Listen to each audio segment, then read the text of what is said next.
Jadi jamaah ada sebuah cerita tentang bagaimana seorang lelaki, subhanallah ya. Kakak kelas sana cerita dulu. Bicara nikah nggak harus punya pekerjaan tetap. Tapi tetap bekerja.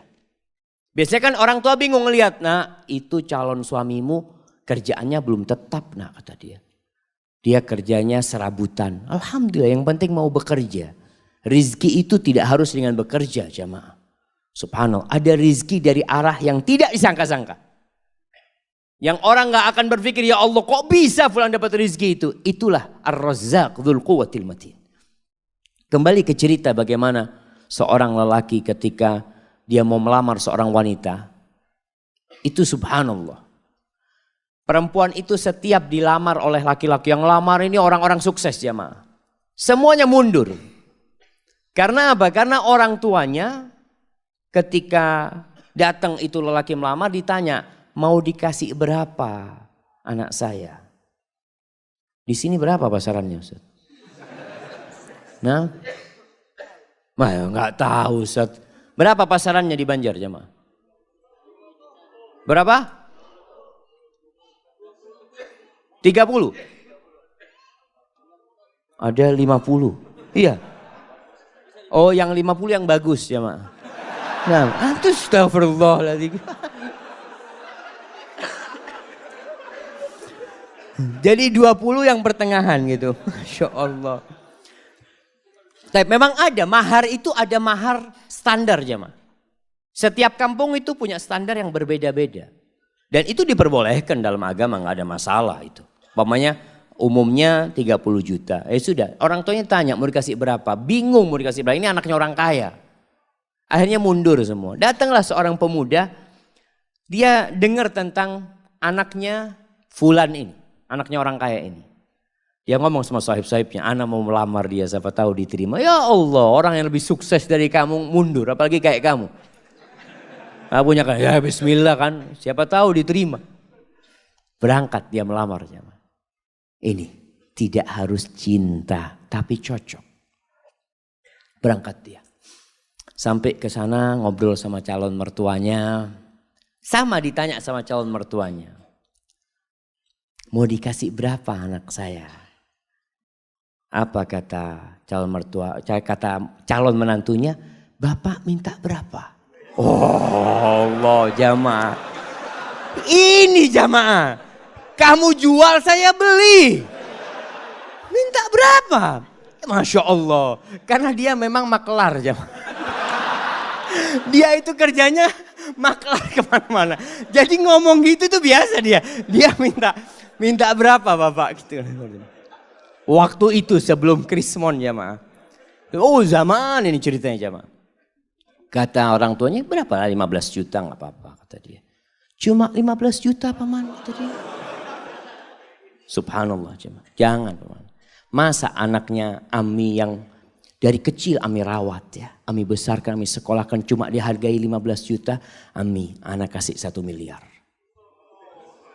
Betul ini ceritanya jamaah. Tapi sekarang anak gak punya duit.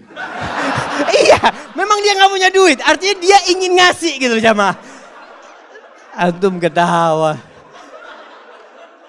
Subhanallah jamaah. Subhanallah. Akhirnya ya sudah. Diterima jamaah. Itu keluar dari sana teman-temannya bingung. Kok bisa diterima kamu kata dia. Ada ceritanya kata dia. Masya Allah. Akhirnya menikah. Menikah dengan utang dia. Mahar itu boleh utang. Makanya ketika antum menikah. Kan orang tua mengatakan maharnya sekian tunai atau utang. Walaupun anak gak pernah dengar yang utang jamaah ya. Karena yang disebutkan maharnya itu cuma 100 ribu, 1 juta. Seperti itu. Padahal kadang-kala maharnya di zaman sahabat itu. Maharnya itu 1 kebun kurma. Jamaah. Isinya 400 pohon. Jamaah. Berapa miliar itu jamaah. Nah itu bisa utang. Akhirnya menikah. Setelah menikah tetap kerjanya serabutan dia ya. Maklar jual ini jual itu. Dia punya utang 1 miliar. Subhanallah jamaah. Suatu saat dia cerita. Mertuanya ini ngobrol sama menantu-menantunya yang kaya-kaya. Cuma 1 yang miskin jamaah. Yang kaya-kaya. Ngobrol masalah durian jamaah. Oh Masya Allah durian yang enak. Durian ini itu macam-macam. Akhirnya si menantunya yang miskin ini minta izin. Paman, ana mau keluar dulu sebentar ya, kata dia. Akhirnya dia keluar rumah. Ke tempat sohibnya, pinjem duit 20.000. Ana pinjem duit 20.000. Kan buat apa ini? Mertua ana kepingin durian. Dia beli durian jemaah. Dia bawa. Sampai rumah masih ngobrol durian ini jemaah. Dia ngomong, paman afwan ana gak bisa beli yang bagus. Yang mudah-mudahan ini enak buat paman. Itu mertuanya langsung jatuh cinta sama menantunya nih jemaah. Yang kaya raya cuma ngomong doang durian. Ada langsung beli jemaah. Subhanallah jemaah. Antum itu kalau jadi menantu yang bener. Mertua ngomong durian berarti kepingin durian. Masya Allah jemaah. Ini akhirnya nih menantu jadi menantu kesayangan. Sampai kakeknya istri dia itu, neneknya. Pernah suatu hari karena sayangnya sama ini menantu ya. Baik menantu ini. Cuma duitnya memang gak banyak. Tapi dia mau kerja. Makanya ketika itu dia mengatakan lupa. Salah satu yang diucapkan kepada calon mertuanya ini. Paman ana sekarang gak punya duit. Tapi alhamdulillah Allah kasih anak akal bisa berpikir.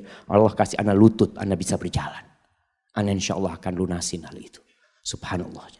Sampai suatu hari dia dipanggil sama neneknya istrinya. Kata neneknya. Nak. Nenek ini punya duit 500 juta. Nenek mau kasih buat kamu. Subhanallah jemaah. Si menantu malu jemaah. Janganlah nenek. Nenek kalau mau kasih ke cucunya nenek. Biar nanti anak pinjam anak putar duitnya. Masya Allah. Antum ketawa. Ini laki-laki terhormat jemaah. Artinya dia gak mau terima. Dia nanti mau pinjam sama istrinya. Kalau sudah punya istrinya dia bisa pinjam. Masya Allah jemaah. Akhirnya diberikan kepada istrinya duitnya diputar. Dia lunasin 1 miliar jemaah. Maka carilah lelaki tadi yang gak harus punya pekerjaan tetap.